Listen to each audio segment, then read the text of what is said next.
আসসালামু আলাইকুম। Hello guys, সবাই কেমন আছেন? আশা করি সকলেই ভালো আছেন। তো আল্লাহর রহমতে আমরাও ভালো আছি।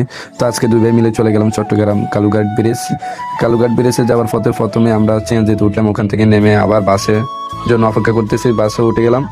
বাসে উঠে যাওয়ার পরে আমার বাইকে একজন কথার পণ্ডিত, যাকে আমরা কথার পণ্ডিত বলি, ওর সাথে দেখা হলো। তো সে ওর সাথে কতক্ষণ গল্প করলো। তারপর আমরা বাস থেকে নেমে আবার রওনা দিলাম। আমাদের এখান থেকে দুইটা গাড়ি চেঞ্জ করা লাগে ওখান থেকে। তো তারপরে চলে আসলাম ব্রিজের উপরেই। এখান দিয়ে একটা ট্রেনের রাস্তা আর একটা আপনার গাড়ির রাস্তা। তো দুটোটাই কিন্তু একসাথে। আপনারা জানেন কালুঘাট ব্রিজে যারা আসছেন সকলে জানেন। কিন্তু ওই দিন এর ওয়েদারটা অনেক সুন্দর ছিল, তাই ভিডিও করতে খুব ভালো লাগছে। আমরা তার আগের দিনও আসছি, সেই দিন বৃষ্টি ছিল, তেমন ভাবে কোনো ভিডিও করতে পারিনি, বৃষ্টিও ছিল। তা আজকের ওয়েদারটা অনেক সুন্দর, আপনাদেরকে সবকিছু দেখাবো। এখানে এত বাতাস বলার বাহিরে, বাতাসের পরিমাণ এত বেশি। দেখেন আমার পাঞ্জাবের অবস্থা দেখলে আপনারা বুঝতে পারবেন বাতাসে কিভাবে উঠতেছে।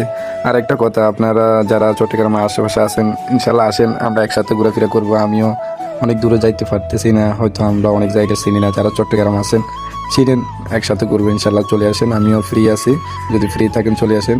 তো আজকের ওয়েদারটা কিন্তু অনেক সুন্দর, আপনারা যতই কিছু বলে। তো আমরা ব্রিজের এতক্ষণ তো নিচে ছিলাম, এখন একটু উপরে উঠি। ব্রিজের উপর দিয়ে দেখেন গাড়ি চলে, ওখানে কিন্তু হাঁটার জায়গা না, হাঁটার জায়গা হয়েছে নিচে। তো পাশে দেখতে পাচ্তেছেন, ওই দেখেন এটা হচ্ছে আপনার এখন গাড়ি, যারা মালামালের গাড়ি যেগুলো আছে ওগুলো ফেরি দিয়ে পারাপার করে। এখন আর রাস্তা দিয়ে যায় না, যেহেতু এখান দিয়ে ছোট ছোট গাড়িগুলো পার হয়, কিন্তু মাল গাড়ি ফেরি দিয়ে পার করায় নদী দিয়ে। দেখতেছেন, আমি একটু জুম করে দেখাতেছি আপনাদেরকে। হ্যাঁ, দেখলেন তো। একটু একটু নেচে যাওয়া দরকার, নেচে কিন্তু নৌকা দিয়ে একটু ঘোরাফেরা করা দরকার।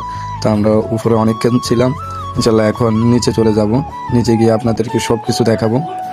তার আগে উপরে কয়েকটা ছবি তুলে নিই। উপরের দৃশ্যগুলো যে এত সুন্দর, তাই ছবি না তুলে পারলাম না। দুই ভাই মিলে কয়েকটা ছবি তুললাম। ছোট ভাই আমাকে কয়েকটা ছবি তুলে দিল, তারপরে আমিও তাকে কয়েকটা ছবি তুলে দিলাম। দুনো ভাই ছবি তোলার পরে তারপরে কই ভাই নেচে চল, নেচে থেকে নিচ থেকে ঘুরে আসি। এখানে তো উপরে অনেকক্ষণ থাকা হলো, ছবি তুললাম। এখানে না আসলে আপনি বুঝবেন না, উপরে কিন্তু উঠতে দেয় না, তবুও আপনি দুজন আমরা উপরে উঠলাম, ছবিগুলো তুললাম। দেখলেন, আপনারা আসেন, উপরে কিন্তু ছবিগুলো অস্থির। একটু সামনে গেলেই নেচে নামার জায়গা আছে। তো নাচে নামলে দেখা যায় অনেকগুলো নৌকায়, এগুলো দিয়ে মানুষেরকে ঘুরায় আর কি। ওইদিকে একটা পার্ক আছে, ওখান থেকে মানুষ ঘোরাফেরা করে। আমরাও গেছে বারে একবার আসছিলাম, তখন গেছিলাম, এবার কিন্তু আর যাইনি, কেননা ওখানে অনেকবার গেছিলাম, তাই এবার যাইনি। যদি যাই তাহলে আপনাদেরকে ওখানে ভিডিওগুলো দেখাবো।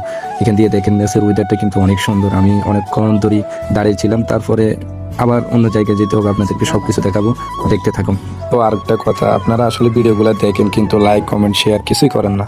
আসলে সত্যি কথা বলতে কি, আপনারা যদি লাইক কমেন্ট শেয়ার করেন তাহলে আমাদের ভিডিও বানানোর জন্য উৎসাহ পায়। আসলে আপনারা এগুলো করেন না। আরেকটা কথা, আপনারা ইউটিউব চ্যানেলটা অবশ্যই